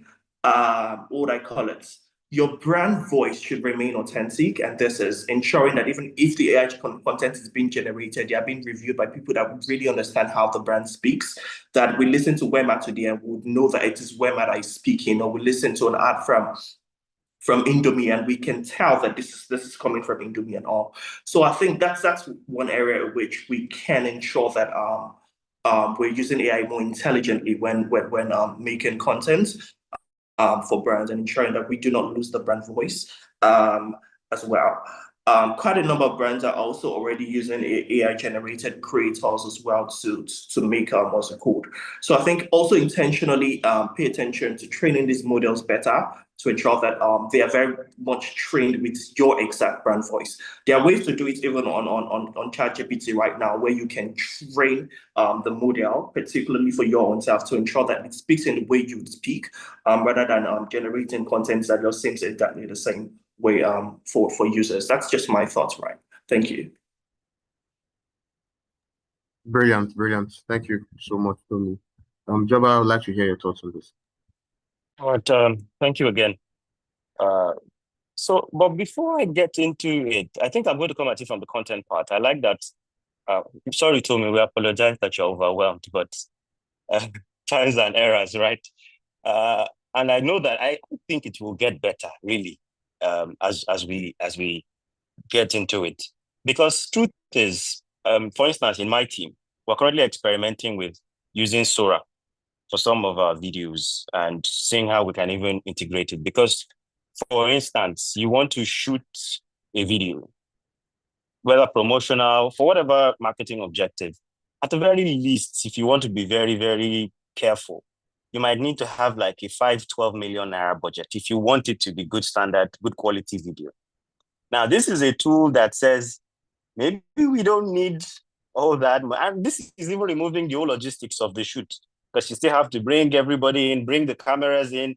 God help you don't break a camera and all that. Right? So I'll not lie. I mean, from the up there executive point of view, it makes sense that, okay, why not just do it with this, right? But then I get Tommy's argument as well that if you don't infuse your brand essence into that, it then becomes everybody just sounding the same way. And I think we saw a lot of that in the earlier days of GPT generated images and maybe even videos. I think now it's getting better, because that's the beautiful thing about these models. They're teachable, right? So the more you teach these models, the more you can customize them to your own preference, or to your own voice, or to what you want them to look and sound like, right? I know that it will get better. I mean, 26 is going to be an adventure. For one, personally, I think I've put everybody on the team. If I don't want to hear that, oh, AI is taking your job thing, because if you don't start using AI, it might actually take the job, right? So it's important to, I mean, you can't even ignore it anymore. I don't think you can. You can't ignore it anymore, right? So, but it's important to be a lot more intentional about its optimal use, because from what it looks like at its optimal use, it's very, very sweet efficiency. I mean, there's the personalization at scale, which Tommy has mentioned, which sounds like fancy English, but what it does is that I can say, this is my message. And that same message, because AI understands this user, it says it differently to all three of them in ways that appeal more to them, which means they are more likely to love my brand, to trust my brand, to buy my brand, because I have considered them, right? And this even goes, I mean, thankfully, Tommy has shared some of the exciting frameworks that we like to play with in growth and all that. And one is the Pirates framework. So it means that at every point in awareness, acquisition, activation, retention, referral, your messaging, your tone can be very heavily personalized with this tool without necessarily having a manager for awareness, a manager for referral, a manager, just this one $30 subscription or whatever it costs, you can achieve that level of personalization. Yeah, I mean, it excites me. I already am starting to use some of these tools. Again, not to fall into the trap of then starting to sound very robotic, because at the end of the day, what that does is that it dilutes on the other end. And I think it's also important to mention at this point, I know you mentioned it earlier, that thing about nano influencers, UGCs, and all that. But truth is that it is more about for us, we know it's UGCs, we know it's an influencer speaking. But when you go to the other side, that's why it's important to touch base and touch grass every now and then. Go to your markets, see how they think, see how they reason these things. They trust this person so much. The word of that person is almost a celestial to them. They don't argue with it, right? So if your target market has somebody like that, it makes sense that you just align with that person to insert your brand into your users' line of sight, right? But again, for some kind of product, in fact, when it's now in fintech, we don't trust that much in this part of the world when it comes to our money. So whether you are Mr. Macaroni or you are, I don't know who you are, if you say put your money here, I will still have to do maybe 4 levels of authentication, right? As against maybe a snack or a soap. So again, just understand the product, understand the user, and it helps you in adopting all these tools. And I think finally from me would be, because I've heard one too many times today about the growth branding dilemma in the grand scheme of marketing. And one thing that sadly Tommy didn't warn me early enough about getting into marketing. Maybe I've chosen something with less obligation, where the expectation is not so high, because it's January now. I'm sure we've all received targets. If our financial year starts in January, we've all gotten targets. So bring 2 billion to the business this year, and you're already thinking, how do I get that done, right? But one thing I learned earlier is this beautiful principle called Pareto, right? About how 20% of your input, 20% of what you do is what gives you 80% of the results. So you'll be shocked that 2 billion target you're chasing, you most likely will get from 20% of the people in the market. But that does not mean you should now diminish your 20%, because you still have to do the 100. That's the reality of Pareto's principle. You still have to do that 100, but learn quickly what your 20% is, so that you can prioritize them. You don't want to lose them if they're customers. You don't want to lose them if they're staff. You don't want, just quickly figure out your 20%. That doesn't mean you should unplug the 80%, because in this marketing thing, again, one thing you find out is that you unplug one thing and you switched off one light down the line. So, but it's important that you quickly figure out what your 20% is. I think I'm just going to close it there. Thank you. Very, very, very brilliant. Very brilliant. Thank you so much. So lastly, I'd love to hear from Mabel what you think about this. Please share your thoughts about it. Thanks. So I think there's a lot of conversation with the use of AI now, and one key thing is, if we're not careful, we're all going to be creating the same content. We're going to be speaking the same message. We're going to be speaking the same tone, the same language. Gone are the days where there is a lot of uniqueness in the things that I see, the things that I hear, the way brands push their narrative, the kind of conversations, and even the characters that they create. I mean, recently I've had to do some reviews when I'm reviewing some communication materials with the use of AI. And one thing that I struggle with is that similarity. I can easily tell that it is AI. And because I look at it from a target audience perspective and not as a brand manager, right? To see that if I constantly keep seeing this, what is the genuineness? What is the credibility that I would see in that content? I also think that it is important that as we begin to use AI, we should understand your goal should determine the AI that you use and how you use them. And I'll give some examples. So imagine you want to drive authenticity. You're speaking to authenticity and you're speaking to credibility. And I can remember was talking about testimonials. And what I'm seeing is an AI generated testimonials, AI generated conversation. Tell me the personalization there. Tell me the connection.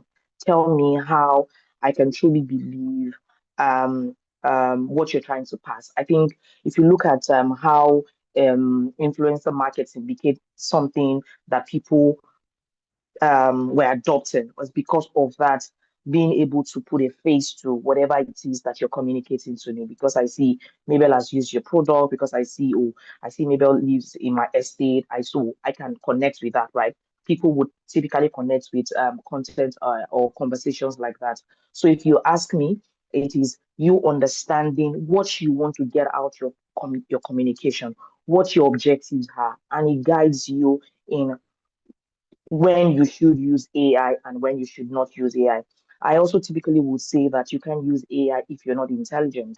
If you are not intelligent to be able to create yourself, because it is what you create and you then begin to ask for maybe some level of personalization that goes into it. So it's very important that as you begin to use AI, there is some level of you understanding what it is that you are creating.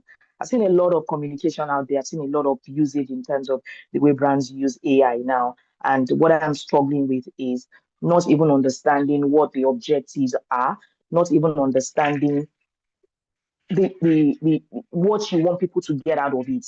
And I mean, the quick and the easiest way, right, is the use of AI. So when we use those things, people struggle with balancing what you have said and the platform and the communication materials that you use to create that. So for me, is one, more intelligence needs to go into the use of AI.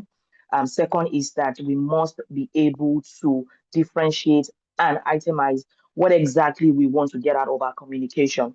And that gives us an idea of should we proceed to use AI? At what level should I use it? What more should I need to put into that when I'm using AI? Thanks. Right. So just to chip in, yeah, even from the agency perspective, I think AI is revolutionary. It's cost effective, makes our lives easier, but brands still need to, try to build emotional connections with their content and communicate. A very good example is the Colgate ad, the Younger with Your Smile ad. That was a very, very beautiful ad, connected with the audience. People remember that ad, had the human elements to it, and it performed the objective, which was to build the emotional connection with the consumers and to pass the message across. So I think that's about it. So I think we've come to the end of the panel session. Very, very insightful conversation, insightful thoughts, and it was an absolute privilege for me to be here. I learned a lot, and I hope that we can apply everything we've learned to building goods and building brands. Thank you for having me, Tommy, and it has been a pleasure connecting with you guys. Thank you so much. Thank you, Moe. It was really great having you share this panel session. Thank you very much, our panelists. Thank you very much for honoring us. So, let us just go directly into the questions because I think our time is really gone. So, uh, have we got questions for our panel before they go? If you have any question, kindly indicate. So just raise your hand and we'll just go into the questions. So while that is happening, I think I see one in the chat box. Okay. Is it fine to just attend to that quickly? Yeah, sure.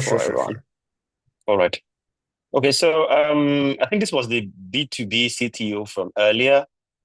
Says that they are now bringing on a salesperson to drive acquisition, and is asking if they need if they need to keep the number of marketers they have, and allocate spending, how to balance branding spend with the new I think person they're trying to onboard. So again, Dami, I think you've already started the work, right?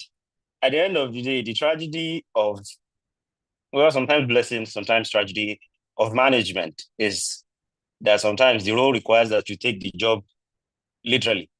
Scarce resources you have to manage. I don't know what the marketing team strength, I don't know what the headcount looks like currently. I don't know what your overall team, I don't know what it looks like currently, but I, I I can say that if you are a startup, you should not be having too many people on your teams. I think it's easier to even work with agencies and work with contracts, especially if you don't have the funding yet. Even if you do, it's important that you try to keep a lean team as much as possible. But you also have to be sure that everybody on the team is pulling their weight and is actually bringing some value to the business. So if you're bringing on a salesperson, I don't know what the current structure of the marketing team, but yes, and of course, I don't know what your contract with them is like, but you have to optimize that team. Because again, you cannot, it's not, just as Tomi has said, it's not one or the other. The framework, the marketing funnel is no longer linear. So as you are doing acquisition, awareness, retention, referral campaigns, almost at the same time, if you're a startup. Now, the good thing is that on the side of the user, because there's also categories of users. So the early adopters are your best bet to keeping your business alive and giving you some revenue, but you will still have some laggards who are on the other end of the funnel, and would maybe even download your app or whatever it is and not use it until 3 months after you have assured and reassured and things like that, right? So it's not, you have to think, yes, short-term wins, but you also have to pay attention to the long term. For startups, the common mistake we tend to make is sacrificing the long-term objectives for the short-term wins, which then comes back to bite you because it means time passes so quickly. So it's important that even if it's going to be an 80% budget allocation, depending on the budget you have to have something assigned for that, for all your long-term objectives in terms of branding, in terms of even because if you acquire a cold lead today, in terms of B2B sales, and I speak from some experience, right? If you acquire a lead today, I've seen business leads that you had to keep in the pipeline for almost 2 years before you could eventually close them. But one thing I've also learned is that sometimes when you close them, the costs, the lifetime value of that customer justifies the investments that goes into trying to close that customer. Because from what you're describing, it sounds like an enterprise solution. So if you're selling an enterprise solution, I'm assuming that one good client can bring you good volume if they adopt. But you will not close that one client in one day, in 1 week, maybe not even in 1 month, right? So it's important that you be aware, because even the salesperson, so you don't go and expect them to do magic. It's important that you be aware of what the timeline typically would look like. Look out for your short-term wins. What can you get in the immediate? What can you get on the long term? If somebody enters your funnel today, can you look to close them in the next 6 months, in the next 1 year? When can you look to? So conversations like that, they put things and they help you manage expectations accordingly. Right. I think that would just be my reaction to that question. I don't know if you answered it well enough.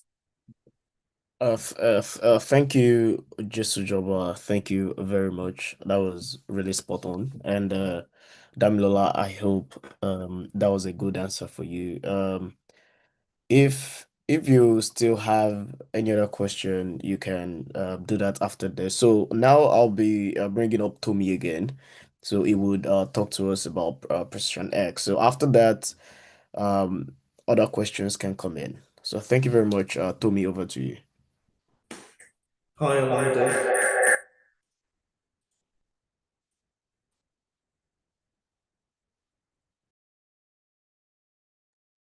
Hi, Olumide. Thank you so much. Really.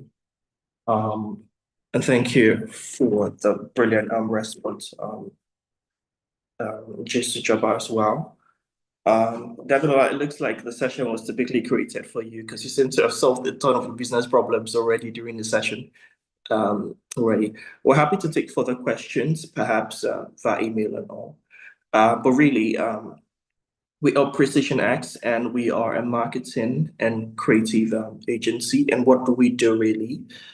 We understand that it's becoming increasingly expensive to execute on marketing objectives for businesses and startups, and we are partners with organizations like that who meet the certain portfolio which we can work with as well to use our own expertise as well to uplift your marketing while ensuring that you're getting that result for all of your marketing expense as well. Jabba mentioned it, that quite a number of businesses, perhaps at early stages, you probably don't have the expertise of the marketing team to execute on that. And it's just better to work with agencies who are able to bring together their stack of professionals to help execute on all of this. And that's where PrecisionX comes in. We have stack of expertise across design, across marketing, content, and all of that. So we are able to execute with our partner with brands to ensure that they are able to forge lasting connection with their customers as well. And we've partnered with a ton of brands as well to execute on this. Our goal is really to partner with brands that are purposeful, that solves real problem, and we do this through creative storytelling, videography, brand strategy, and experience. And we've executed for quite a number of brands already. And our strategy is really on research, deep research strategy, and storytelling. We understand this excellently well, and we're able to partner with brands executing on all of these frameworks to ensure that they're delivering right outcome as well for businesses. Our services would include brand strategy, digital marketing, brand position, and content strategy, and brand identity as well. So then designs, the brand assets, UI, UX, and websites as well. We also partner with brands for activation, experiential marketing, digital and social activation as well, and then events-based marketing as well. We have also executed video commercials for a ton of brands as well, event coverage, documentaries, and motion graphics as well for businesses. So these are content types that can very easily win in the market. They're able to connect with customers better to ensure that you get the right results as well. Here's a few one of the brands that we've executed on. Just a very quick video that you can see.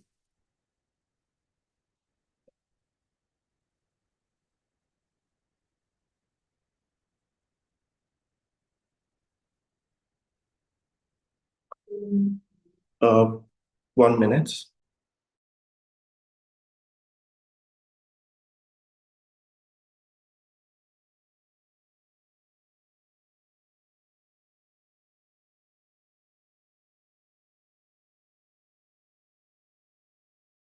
Hospitality sector, and that is reimagining the future of hospitality in Africa.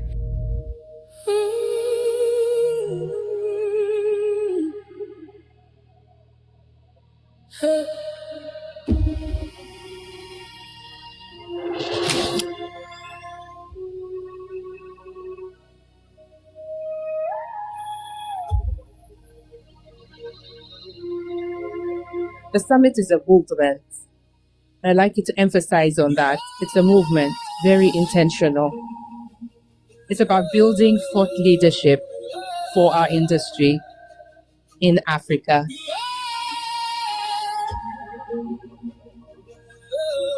The story of Dubai. In the last 50 years, it's created an absolutely amazing experience. Africa has more landmarks than most of these places, probably more grand than some of these places, but the stories are just not told. So people say we need to create tourism in Africa, we need to reinvent tourism. No, we don't. We already have it.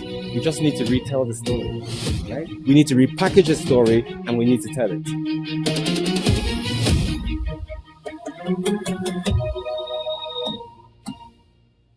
So hospitality really is about how we experience life. Human, intuitive, frictionless experience of life. Nigeria's issue is not logistics, it's not facilities, Its perception is driven principally by Nigerians.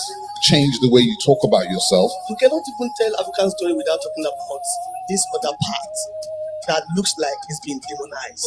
This is not demonized. We have Father Christmas. He's coughing his face too. That's a good. To detach your emotion from religion when you're telling stories. It's just the reality because your visitors are not all religious. As a hospitality business, ensure that your customer or your guest walks out with a skip in their step. That means you've done something that has excited them. If you want to build a strong Africa, don't just build roads, build businesses. Don't just attract kids, grow entrepreneurs. Don't just wait for jobs, create them. Let us leave this space with ideas that will not only shape our businesses, but also redefine what hospitality means for Africa's future.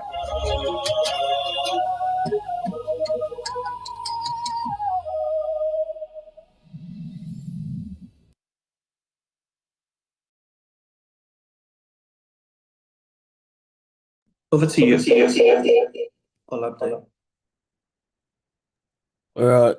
Thank you very much, Tommy. So, I think we've really come to the end of the webinar. Thank you, everybody, for joining. So, if you've got any questions, so you can actually use our mail, so we can always attend to any question you have, if it's also for collaboration or for if you want to use any of the services too, you can always reach out to us. And also please follow our social media platforms, our social media pages, please. Thank you very much. So I don't know, just to recap, one major thing I learned today is do not separate your brand from your product performance. Both work hand in hand.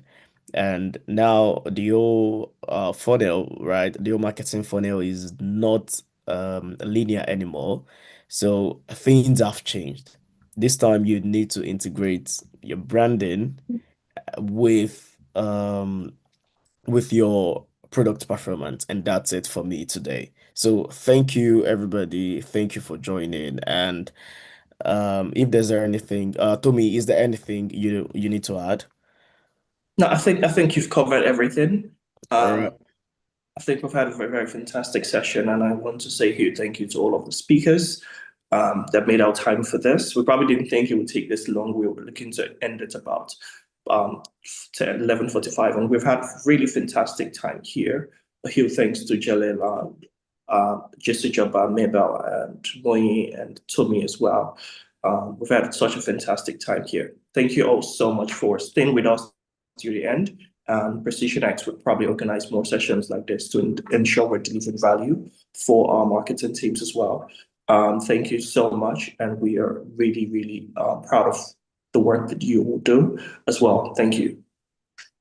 All right. Thank you very much. Yeah, thank you very much, all our speakers, the keynote speaker, Tommy, and all our panelists. Thank you very much. So to this end, we'll say till next time. Bye, everyone. Bye, Jalil.